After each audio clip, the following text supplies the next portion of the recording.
the game, like a buddy of mine on Xbox.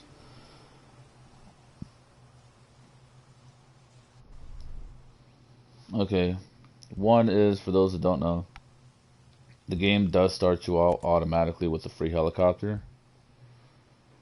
Um, Two helicopters I suggest, or that I myself, I should say, have purchased on the Xbox. From what I've seen and heard, this is not worth the money, although it is the most expensive. Um, this right here can fit up to 6 people, as you see right there. So that'll be convenient on certain missions. Say if you have a group of 4, and then you have to escort somebody, that'd be very convenient. But you don't really need it unless you're gonna be playing with like a lot of people. So maybe keep that one on the back burner. Um, these trucks right here, landscape, um, all of them have a basic turret. This one right here, you see there's something, but you can't really see what the hell it is. It's another turret. These trucks are very good for escaping when you're on hill, but only buy these if you really got the extra money, you just don't care. Um, Now, this right here, the LC4 coercion, I don't know. But the LC4, these are definitely worth the buy. Um, so many ways. You're not going to regret buying it or using it. As you see at the top, although it has the same symbol as the turret, I guess they only use one symbol.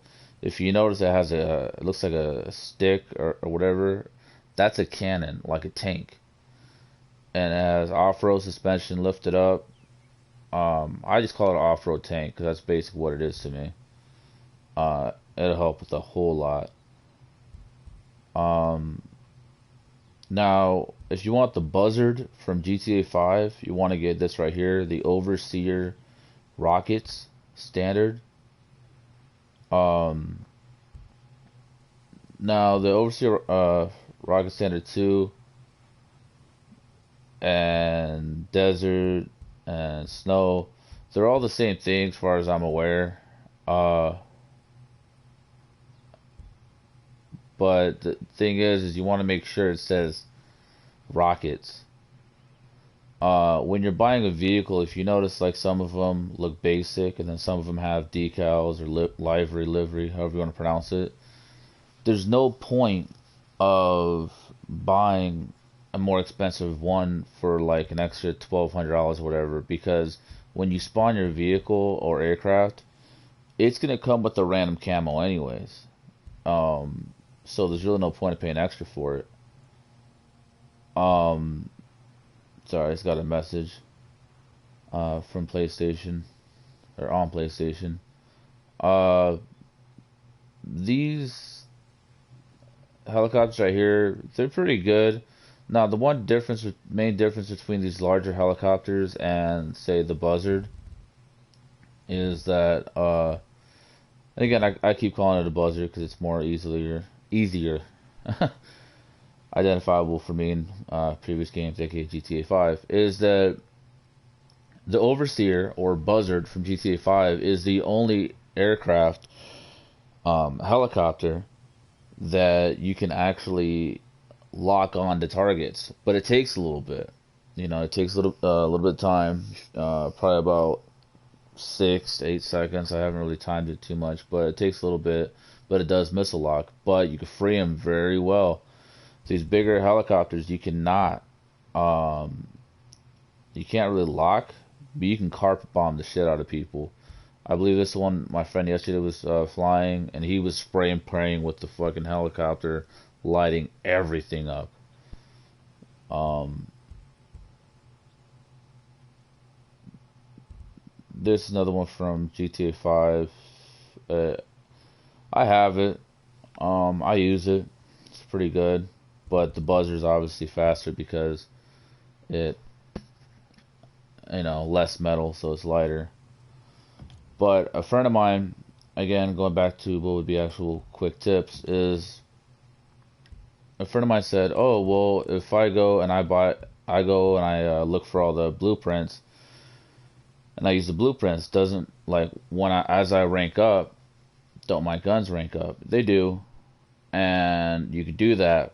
But what I think you should hunt down first, primarily, are the attachments, because although your weapons will rank up with you, your attachments will help it give you just that nudge. So, I mean, that way, after you get those, then you get the blueprints, whatever blueprints that you want. Then it'll be like, oh wow, like not only is this a great gun that I've just made out of the blueprint, but I could also fix it up the way I want easier. Instead of like, oh, I got a blueprint, I generate the gun from the blueprint, but I can't do nothing with it besides aim and shoot, which is a lot of it, but if you have attachments, it makes the gameplay more enjoyable. Now, as far as like say, oh, like is there a faster way of ranking up? Yeah. The faster way of ranking up is okay, if you have weapons or guns that have like a green line, blue, yellow, purple, whatever, you want to read. Same thing with the clothing. Clothing will have that as well. You want to go and you want to read the little attributes. And you want to make sure they say XP boost, stuff like that. Because a lot of that shit will help you. Something else you can do, again, for boosting your XP is, hold on. Look inside here, and there'll be certain things you can unlock in here that'll also boost your XP and stuff like that. I'm trying to make it very quickly. The other thing you could do is run around and collect plants, shit on the floor, because every time you collect something like plants, bananas, gunmetal, whatever, you're gaining XP, and you'll fly. Like the more you collect, the more you'll rank up that easily, and I'll show that in a minute. Now over here, if you didn't see that, click on preparations. These help out a lot, especially if you're low rank. But look right there, XP bonus 10. I myself on Xbox, again, a much higher rank, a lot higher. I always use injury resistance 40 and accuracy. Those help out a lot. Again, depending on situation, accuracy I've been using more lately. Certain challenges, you want to go and use that. But there you go, bonus. And then flipping back. Hold on.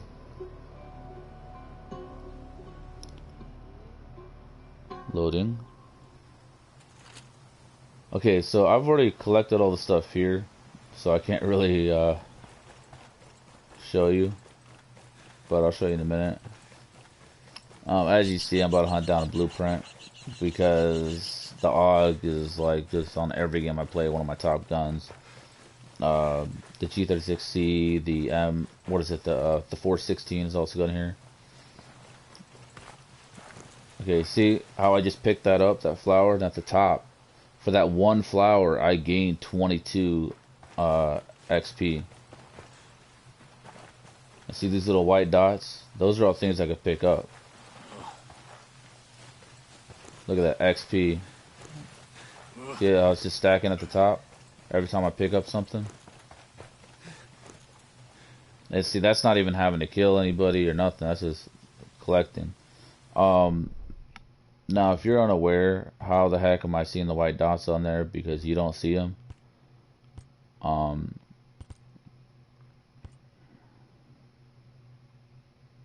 Right here. Over in the Recon section, so it's called Resources Detection. That's an icon on your minimap that indicates nearby resources to pick up. Helpful a lot. what else was I gonna quickly go over? So this is supposed to be a few tips, not like a whole extravagant list. Oh, okay. You see on my mini map on the top right, looks like a little TP. Those are little campsites. And from the little campsites, you can go there, and to discover more, easiest way, press up on the D-pad, and just use your drone, and just have a look at different question marks and stuff, and you can identify stuff, and then you can tag other um, campsites that might be nearby without ever having to waste time of flying around. Another way to identify campsites are the smoke trails. Now, I'm not getting out of range with this one, but no, you see that smoke trail? That leads to another campground. Smoke trail, campground. Smoke trail, campground. See the campground? So it's a little easier, makes it faster. The last thing I'll show on here, again, trying to keep it short, is a buddy of mine, again, on Xbox. He thought, oh, every time I want to go to the store, I want to craft things, or this or that I have to go back to the main headquarters. Right here. Year one. But you don't. And again, the best way to figure out stuff is just to take your time, explore, look through the menus, look through the settings. Again, that's how you make your mini map or anything on your whole interface larger. That's how you can actually make it to where grenades, when an enemy throws a grenade, that stands out better. Your enemy's markers. Just the settings help a great deal. Take your time. Be thorough.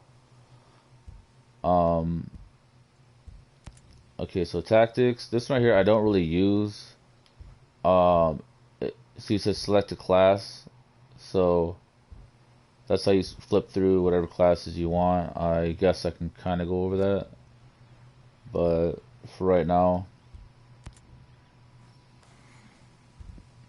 this is another benefit of finding stuff, is that not only can you sell it and make money, you could also go and craft it for weaponry.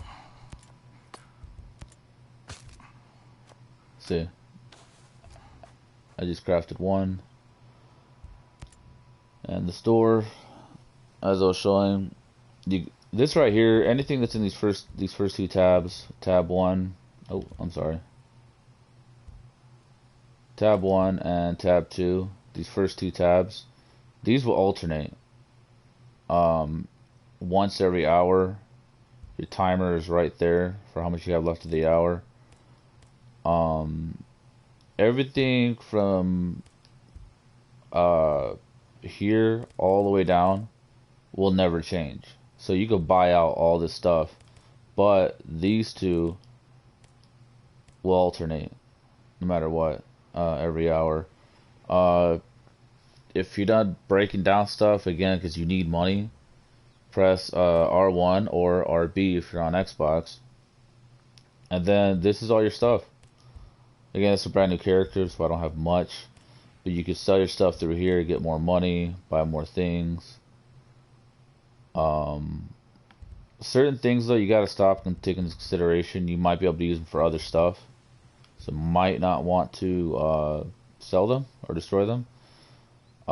These could be used for weapons, healing, just cash, weapons, and ammunition, weapons and ammunition, I think, weapons and ammunition, useless,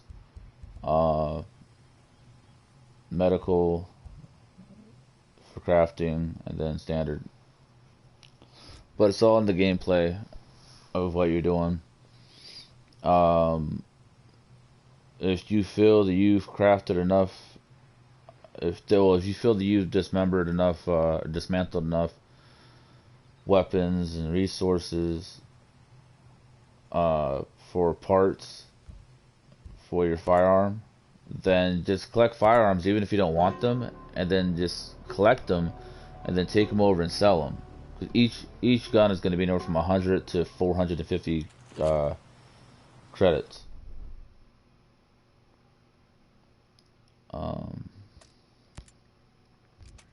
Let's see. Again, when you dismantle, see it says a requirement. Advanced part. That one doesn't say anything.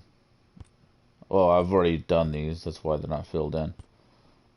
Improved part. Like that, you get those parts from destroying other weapons. See metal parts I was just showing. Improved, standard. Standard and improved and advanced and all that stuff. Those are rankings of the firearms. Like, see how this one has a green, so it's a higher rank. You just go from there. I mean, long story short, believe that is it for a quick few tips. Or wait, let's see. Oh, okay. No, the classes. Okay, so each of these 4 classes, this is a bonus.